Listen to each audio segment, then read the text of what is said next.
Il faut jusqu'à 4000 ans pour qu'un pneu se décompose naturellement, ce qui en a longtemps fait l'un des déchets les plus problématiques et les plus redoutés de la planète. Pendant des décennies, il a été considéré comme trop polluant, trop encombrant et trop dangereux, au point d'être rejeté par la quasi-totalité des filières de traitement. Pourtant, aujourd'hui, ce même déchet est activement recherché par les ingénieurs et les acteurs du génie civil, au point d'être qualifié d'or noir de la construction routière moderne. Dans ce documentaire, nous suivons la renaissance complète et spectaculaire d'un seul pneu. Depuis l'instant précis où il est jeté, jusqu'aux phases de broyage, de criblage de haute précision qui le transforme en granulat de caoutchouc ultra fin, puis jusqu'à sa fusion avec du bitume chauffé pour créer une chaussée d'une durabilité exceptionnelle. Un procédé qui ouvre un tout nouveau cycle de vie à un matériau autrefois considéré comme inutile. Si vous souhaitez découvrir l'intégralité du parcours qui se cache derrière la transformation des pneus usagés, restez avec nous, car cette histoire changera définitivement votre regard sur ces objets du quotidien. Chaque année, plus de 1,5 milliard de pneus sont jetés dans le monde. Un volume si immense que, vu du ciel, de nombreux sites de stockage ressemblent à de véritables océans noirs s'étendant jusqu'à l'horizon. Abandonnés dans l'environnement, les pneus se dégradent à peine et relâchent en continu des substances chimiques nocives, transformant certaines régions des États-Unis, de l'Europe et du Moyen-Orient en foyers majeurs de pollution. Pourtant, cette masse colossale de déchets a provoqué un tournant inattendu. L'asphalte caoutchouté, aujourd'hui une industrie de plusieurs milliards, permet de recycler jusqu'à 10 000 pneus pour un seul kilomètre de route. En plus de valoriser ces déchets, il rend les chaussées plus résistantes, plus souples face aux fissures et réduit le bruit du trafic d'environ 6 décibels. Autrefois symbole de pollution, le pneu s'impose désormais comme l'un des matériaux de construction durable les plus prometteurs du XXIe siècle. Chaque jour, dans le fonctionnement discret des villes modernes, des milliers de pneus atteignent la fin de leur durée de vie dans les garages, centres d'entretien, décharges spécialisées et plateformes de remplacement à grande échelle. La majorité d'entre eux a déjà dépassé les limites de sécurité en matière d'usure, d'élasticité et de résistance à la charge. Lorsqu'il est abandonné dans la nature, un seul pneu peut persister pendant des décennies sans se décomposer, tout en libérant lentement des composés organiques et des métaux lourds, devenant une source durable de contamination des sols et des nappes phréatiques. Dans de nombreux pays, un pneu usé ne vaut que quelques centimes lorsqu'il est vendu comme rebut. Pourtant, du point de vue de l'industrie du recyclage, il représente un véritable minerai urbain. Chaque pneu renferme un assemblage complexe de caoutchouc naturel, de caoutchouc synthétique, de renforts en acier, de fibres textiles et d'additifs chimiques, autant de matériaux à forte valeur qui peuvent être récupérés et réutilisés lorsqu'ils sont correctement traités. La collecte s'organise généralement selon des itinéraires fixes. Des camions spécialisés, équipés de plateformes renforcées et de systèmes d'arrimage sécurisés, récupèrent les pneus sur de multiples sites afin d'optimiser les volumes transportés. Cette méthode permet de réduire les coûts logistiques et d'éviter le stockage à ciel ouvert, où les pneus peuvent retenir l'eau de pluie et devenir des foyers pour les insectes vecteurs de maladies. Le processus de recyclage débute par la gestion du renfort en acier intégré dans le pneu. Cette partie permet au pneu de rester solidement fixé à la jante à grande vitesse. Mais dans une chaîne de recyclage, cet anneau d'acier devient un obstacle majeur. S'il n'est pas retiré en amont, il peut endommager les lames, briser les arbres de transmission et bloquer l'ensemble de la ligne de broyage. Lors de la première étape, le pneu est introduit dans une machine d'extraction du talon. Un système hydraulique extrêmement puissant s'enfonce dans le pneu et arrache l'anneau d'acier en quelques dizaines de secondes. La force exercée est telle que la carcasse en caoutchouc se tord et se déforme violemment pendant l'opération. En moyenne, un pneu de poids lourd fournit environ 2 kg d'acier carbone de haute qualité. Une fois séparés, les fils métalliques sont compressés, regroupés et envoyés vers des aciéries, où ils entament un tout nouveau cycle de vie. La carcasse restante devient alors beaucoup plus souple et prête pour le broyage grossier. Avant toute transformation mécanique, les pneus passent par un lavage à haute pression afin d'éliminer la boue, les résidus d'huile et les graviers incrustés. Cette étape, souvent sous-estimée, est pourtant essentielle pour préserver la longévité et la stabilité de toute la chaîne de production. Lors du broyage primaire, les pneus entiers sont découpés par des lames en acier alliées tournant lentement mais avec un couple très élevé. Cette méthode limite la montée en température, empêchant le caoutchouc de ramollir ou d'adhérer aux lames, tout en le découpant en fragments de plusieurs centimètres. Les morceaux passent ensuite au broyage secondaire, où leur taille est encore réduite. Les renforts métalliques internes se fracturent progressivement et sont extraits par de puissants systèmes magnétiques, transformant l'acier récupéré en un flux de matière recyclable à part entière. Le produit final devient alors un granulat de caoutchouc à granulométrie contrôlée. À ce stade, le pneu a totalement perdu sa forme d'origine. Il est désormais une matière première prête à être utilisée dans la construction, les transports et l'industrie. En fin de ligne, un système de criblage classe les particules. Celles qui ne correspondent pas aux dimensions requises sont renvoyées vers le broyeur. La fraction comprise entre 0,5 et 2 mm est la plus recherchée, car elle est idéale pour la fabrication de l'asphalte caoutchouté. Cependant, ces granulats contiennent encore de l'humidité, des poussières fines et des traces d'impuretés. Ces éléments nuisent à l'adhérence avec le bitume chaud. Avant le mélange, le caoutchouc doit donc être séché et chauffé. Les granulats entrent dans un tambour rotatif incliné, où de l'air chaud circule à des températures comprises entre 90 et 125 degrés Celsius, éliminant progressivement toute trace d'eau. Une fois préchauffé, le caoutchouc est prêt pour l'étape clé, le mélange avec le bitume. Le bitume est chauffé séparément dans des cuves jusqu'à atteindre une température stable, généralement comprise entre 160 et 190 degrés Celsius. Le granulat de caoutchouc est ensuite incorporé progressivement, dans des proportions allant de 10 à 20% de la masse totale du liant, selon les spécifications techniques recherchées. À l'intérieur du mélangeur, des pales résistantes à la chaleur créent un vortex continu, forçant le caoutchouc et le bitume à interagir pendant 30 à 60 minutes. Les particules de caoutchouc gonflent en absorbant les huiles légères du bitume, augmentant la viscosité du mélange et améliorant considérablement son élasticité et sa résistance aux fissures. Une fois homogène, l'asphalte caoutchouté est chargé dans des camions dont les bennes sont préchauffées pour éviter tout refroidissement prématuré. Sur le chantier, le mélange est étalé par un finisseur à une épaisseur précisément contrôlée, puis compacté par des rouleaux vibrants et pneumatiques avant que la température ne descende sous le seuil critique. En quelques heures seulement, la route est prête à être rouverte à la circulation. Avec le temps, même ces chaussées finissent par s'user. Mais l'asphalte, y compris celui issu de pneus recyclés, peut être recyclé à son tour presque indéfiniment. Les anciennes routes deviennent ainsi la matière première des futures infrastructures, inscrivant ce matériau dans une véritable économie circulaire. L'asphalte caoutchouté illustre parfaitement la capacité humaine à transformer un problème environnemental en solution concrète. Des pneus autrefois considérés comme sans valeur naissent des routes plus durables, plus silencieuses et plus respectueuses de l'environnement. La valeur d'un matériau ne réside pas dans son apparence, mais dans l'usage que nous choisissons d'en faire. Et maintenant, pensez-vous que ce type de recyclage est une révolution silencieuse ou une solution encore trop marginale pour changer vraiment les choses? Réagissez en commentaire. Et si ce documentaire vous plaît, alors n'oubliez pas de mettre un like, de vous abonner et d'activer la cloche pour ne manquer aucun de nos contenus. Mais ne partez pas encore, ce n'est pas tout. La suite de cette vidéo sera tout aussi passionnante. Alors restez avec nous jusqu'au bout.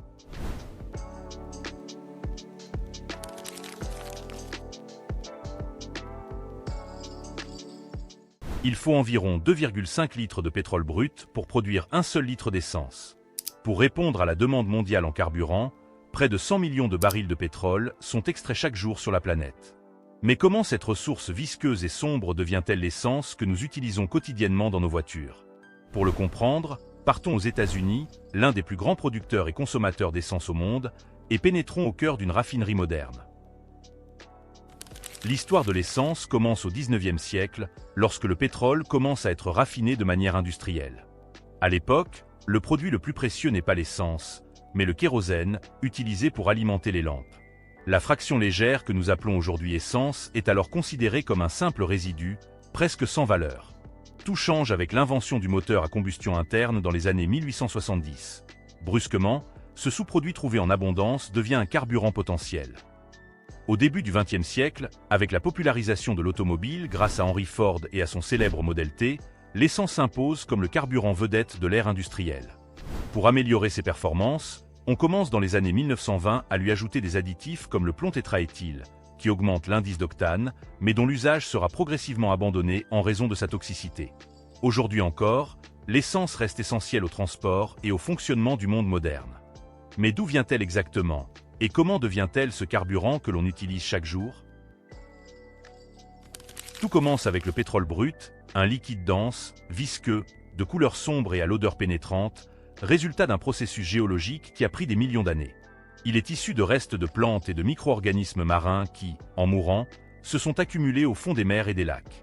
Au fil du temps, ces couches organiques ont été recouvertes de sédiments, puis soumises à une énorme pression et à des températures élevées, jusqu'à se transformer en cette substance que l'on appelle aujourd'hui or noir, l'une des sources d'énergie les plus précieuses de l'humanité. À première vue, le pétrole brut n'a rien d'attrayant. c'est une masse collante, sale et difficile à manipuler. Mais pour l'industrie pétrolière, il représente une chose très simple, une immense valeur économique. Pour l'extraire, il faut d'abord le trouver. Les géologues utilisent des techniques de prospection avancées, comme la sismique, qui consiste à envoyer des ondes dans le sous-sol et à analyser leurs réflexions pour détecter d'éventuelles poches de pétrole. Une fois un gisement identifié, la phase de forage commence. Des tours de forage sont installés et des puits sont creusés jusqu'à atteindre parfois plusieurs kilomètres de profondeur. Si le gisement est naturellement très pressurisé, le pétrole peut remonter de lui-même vers la surface, comme une fontaine, ce qui facilite l'extraction dans les premiers temps. Mais à mesure que la pression diminue, il devient nécessaire d'utiliser des systèmes de pompage mécanique, comme les célèbres chevalets de pompage, ces bras métalliques qui se balancent sans cesse dans les champs pétrolifères. Dans les gisements plus complexes, où le pétrole est plus lourd ou coincé dans des roches difficiles d'accès, on a recours à des techniques dites de récupération assistée. L'injection d'eau, de gaz ou de vapeur dans le réservoir permet d'augmenter la pression et de pousser le brut vers les puits de production. Ces stratégies, perfectionnées au fil des décennies, permettent de tirer le maximum de chaque gisement et d'éviter de laisser des volumes importants de pétrole prisonniers du sous-sol. Une fois extrait, le pétrole doit être acheminé vers les raffineries pour y être transformé.